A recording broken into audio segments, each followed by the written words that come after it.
حضرت شیخ علی بن عثمان حجویری رحمۃ اللہ علیہ 1009 عیسوی میں پیدا ہوئے، 1072 عیسوی میں وفات پائے۔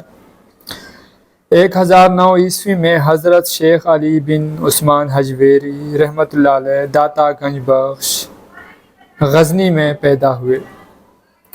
حضرت شیخ علی بن عثمان حجویری رحمۃ اللہ علیہ داتا گنج بخش کا شجرہ نسب حضرت علی رضی اللہ تعالیٰ عنہ سے ملتا ہے۔ حضرت داتا گنج بخش رحمۃ اللہ علیہ غزنی دور حکومت میں لاہور منتقل ہوئے۔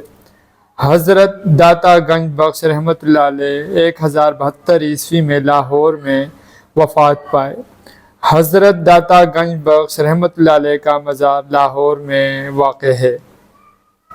حضرت خواجہ معین الدین چشتی رحمۃ اللہ علیہ 1040 عیسوی میں پیدا ہوئے اور 1236 عیسوی میں وفات پائے۔ 1040 عیسوی میں حضرت خواجہ معین الدین چشتی چشت کے مقام ہرات افغانستان میں پیدا ہوئے۔ بر صغیر پاک و ہند میں چشتیہ سلسلہ تصوف کی بنیاد حضرت خواجہ معین الدین چشتی رحمۃ اللہ علیہ نے رکھی۔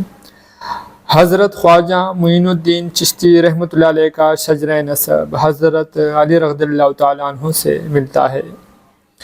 حضرت غریب نواز کا عرف حضرت خواجہ معین الدین چشتی رحمۃ اللہ علیہ کو ملا۔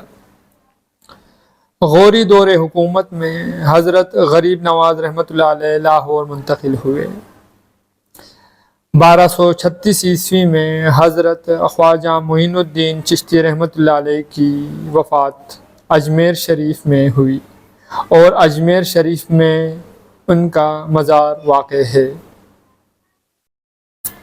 حضرت خواجہ بختیار کاکی رحمۃ اللہ علیہ 1073 عیسوی میں پیدا ہوئے، 1235 عیسوی میں وفات پائے۔ 1173 عیسوی میں حضرت خواجہ بختیار کاکی رحمۃ اللہ علیہ اوش کرغستان میں پیدا ہوئے۔ سلاطین دلی دور حکومت میں حضرت خواجہ بختیار کاکی رحمۃ اللہ علیہ نے دلی کو اپنا مسکن بنایا۔ 1235 عیسوی میں حضرت خواجہ بختیار کاکی رحمۃ اللہ علیہ نے دلی ہی میں وفات پائی اور ان کا مقبرہ بھی دلی میں واقع ہے۔ حضرت شیخ علی بن عثمان حجویری رحمۃ اللہ علیہ 1009 عیسوی میں پیدا ہوئے، 1072 عیسوی میں وفات پائے۔